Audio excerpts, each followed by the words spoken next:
며느라, 내가 다리가 너무 아파서 서 있기가 힘들구나. 저 네일아트 했단 말이에요. 손톱 상해요.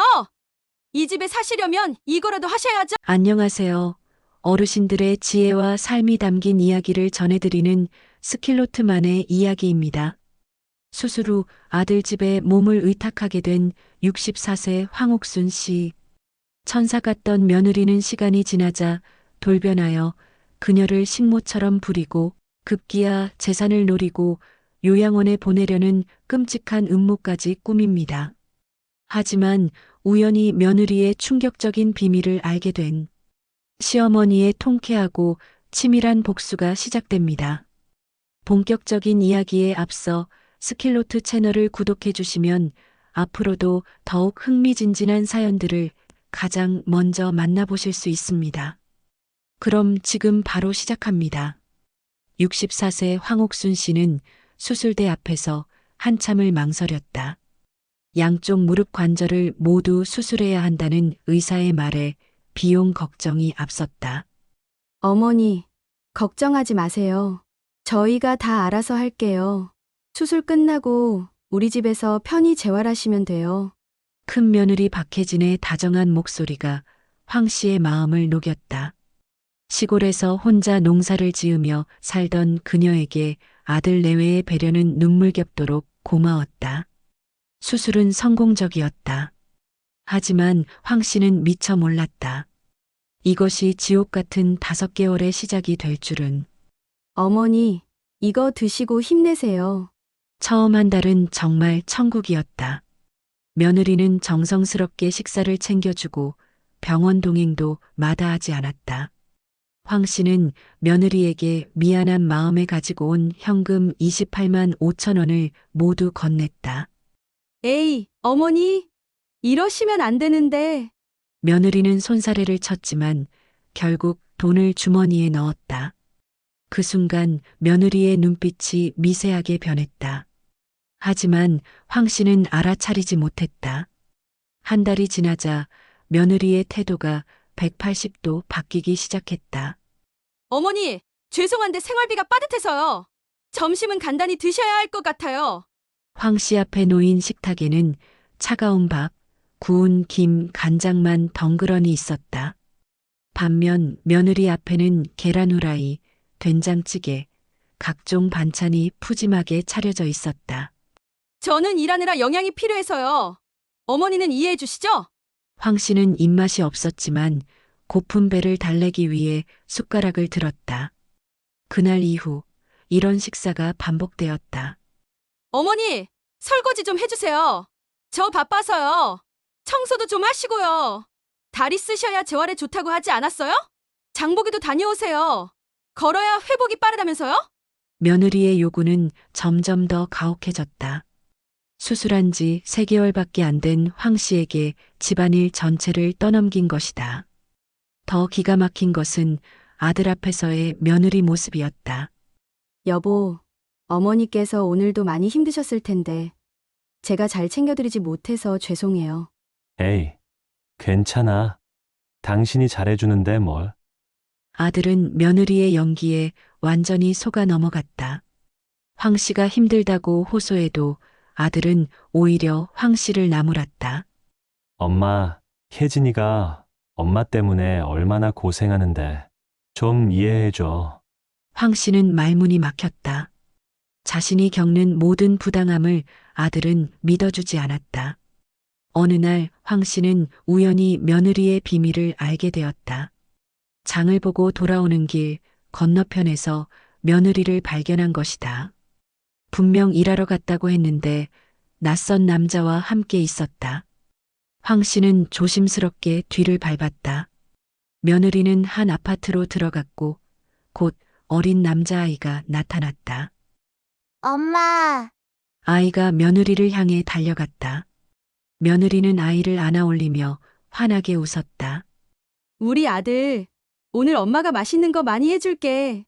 황 씨는 떨리는 손으로 그 장면을 모두 휴대폰에 담았다. 6년간 알고 지낸 며느리에게 이미 큰 아들이 있었던 것이다. 이걸 어떻게 해야 하지?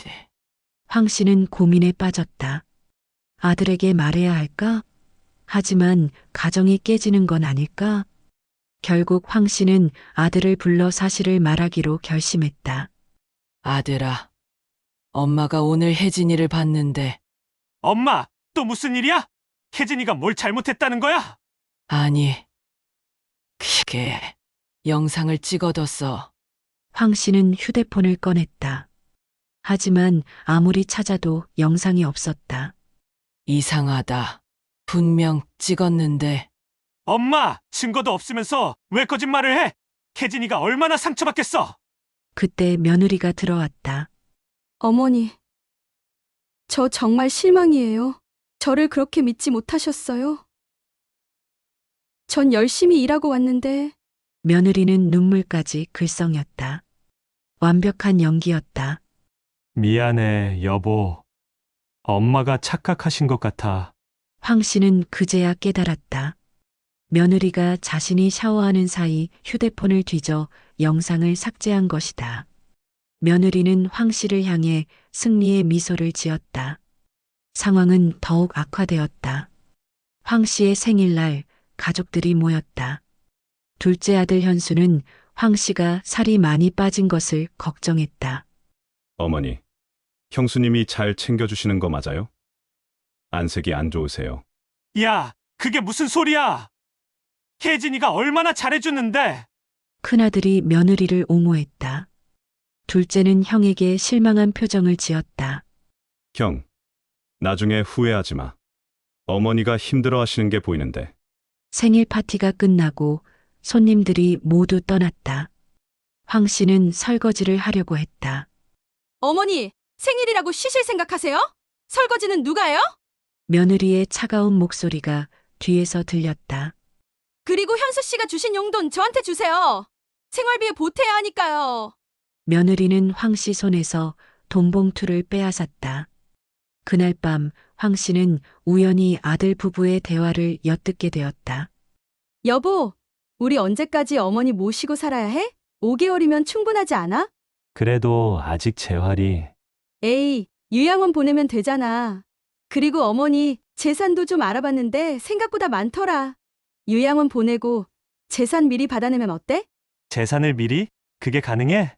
당연하지. 내가 그쪽 빠삭하다니까. 믿어봐. 황 씨는 믿을 수 없었다. 자신을 요양원에 보내고 재산을 빼앗으려는 계획이라니.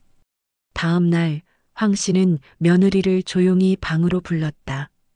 혜진아, 내가 어제 너희 대화를 들었다. 며느리의 얼굴이 잠시 굳었지만 곧 태연한 표정으로 바뀌었다. 어머니, 무슨 오해가 있으신 것 같은데요? 오해가 아니야. 나를 요양원에 보내고 재산을 뺏으려는 거잖아. 그리고 내가 다른 가정이 있다는 것도 알고 있어. 증거라도 있으세요? 며느리는 비웃듯 말했다. 증거는 없어. 하지만 이제 알았으니 대비는 할 수 있지. 황 씨는 조용히 방을 나왔다. 며느리는 그 모습을 보며 코웃음을 쳤다. 늙은이가 무슨 수를 쓴다고? 하지만 며느리의 생각은 완전히 틀렸다. 황 씨는 다음 날 둘째 아들에게 전화를 걸었다. 현수야, 엄마 좀 도와줄 수 있니? 어머니, 무슨 일이세요? 황 씨는 그동안의 일들을 모두 털어놓았다. 둘째는 분노했다. 형이 어떻게 그럴 수가? 제가 도와드릴게요. 둘째의 도움으로 황 씨는 작은 녹음기를 구했다. 그리고 며느리의 행동을 하나하나 기록하기 시작했다.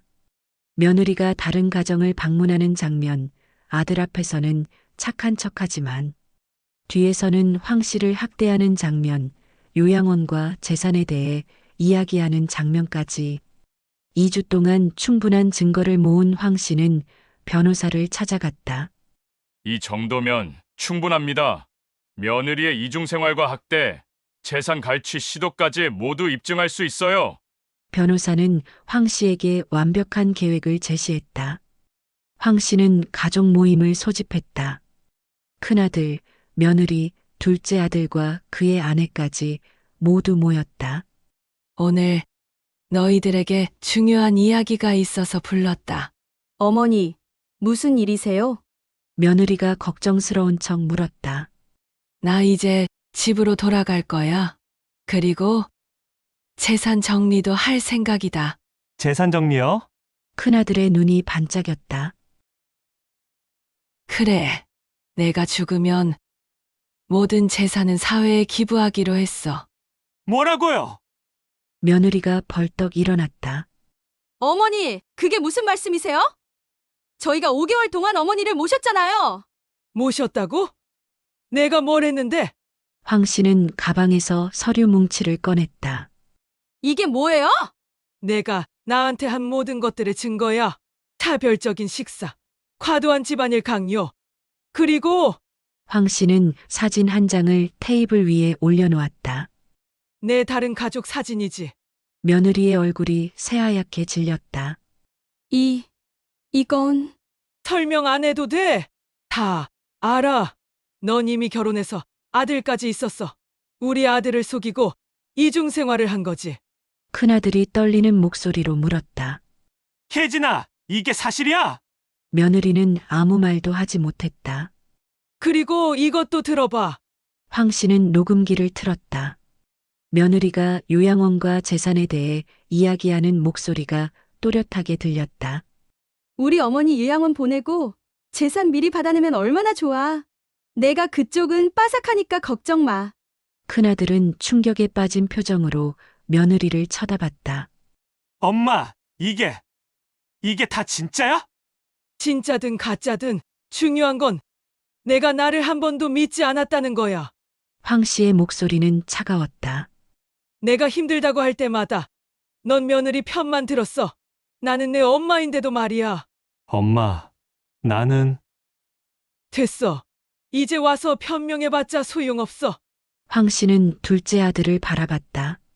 현수야, 내 형한테 줬던 돈 다 계산해봤어. 사업자금 2억, 생활비 명목으로 매달 준 돈까지 합치면 3억이 넘더라. 3억이요? 둘째가 놀라 소리쳤다. 반면 너한테는 결혼자금 5천만 원밖에 안 줬지. 그래서 이번에 너한테 2억 5천을 미리 증여할 거야. 어머니! 그리고 창수야, 황 씨는 큰아들을 똑바로 쳐다봤다. 너한테는 단 한 푼도 줄 생각 없어. 내가 받은 돈만으로도 충분히 많이 받았어. 엄마! 그래도 나는 아들이잖아! 아들? 나를 요양원에 보내려던 놈이 무슨 아들이야? 며느리가 갑자기 황 씨 앞에 무릎을 꿇었다. 어머니, 제발 용서해 주세요. 제가 잘못했어요. 이제 와서 빌어봤자 소용없어. 넌 우리 아들을 속였고 나를 학대했어. 용서받을 자격이 없어. 어머니, 그리고 창수야, 너도 마찬가지야. 엄마보다 며느리를 더 믿었으니 이제 며느리랑 잘 살아봐. 황 씨는 자리에서 일어났다. 내일부터 너희 집에서 나갈 거야. 그리고 다시는 연락하지 마. 황 씨는 둘째 아들의 도움으로 서울로 이사했다. 작지만 아늑한 아파트에서 새로운 삶을 시작했다. 한 달 후 큰아들에게서 전화가 왔다. 엄마, 나 이혼했어. 그리고 혜진이가 사기죄로 고소당했어.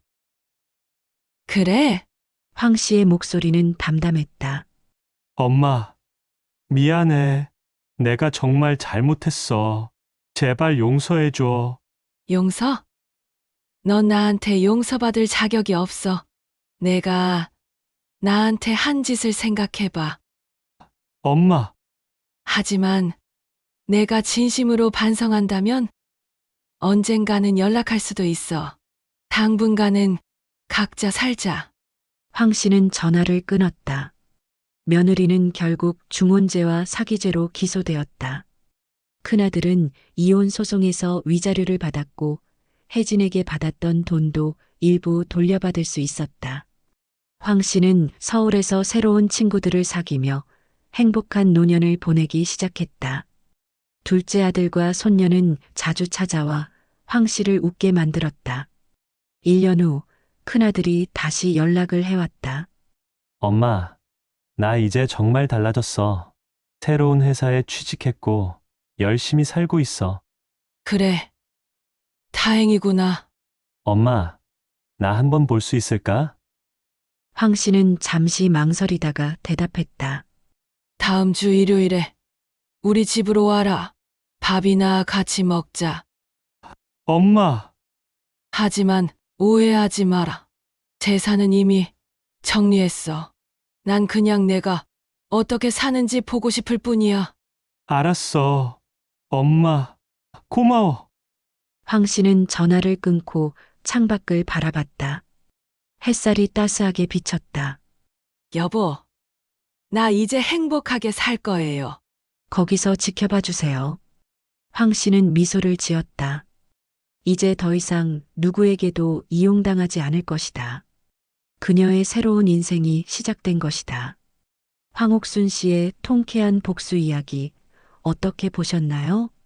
여러분이라면 이런 상황에서 어떻게 대처하셨을지, 황옥순 씨의 선택에 대해 어떻게 생각하시는지 자유롭게 댓글로 의견을 남겨주세요. 오늘의 이야기가 마음에 드셨다면 구독과 좋아요, 알림 설정 잊지 마시고 스킬노트의 이야기는 더욱 흥미로운 다음 사연으로 다시 찾아뵙겠습니다. 감사합니다.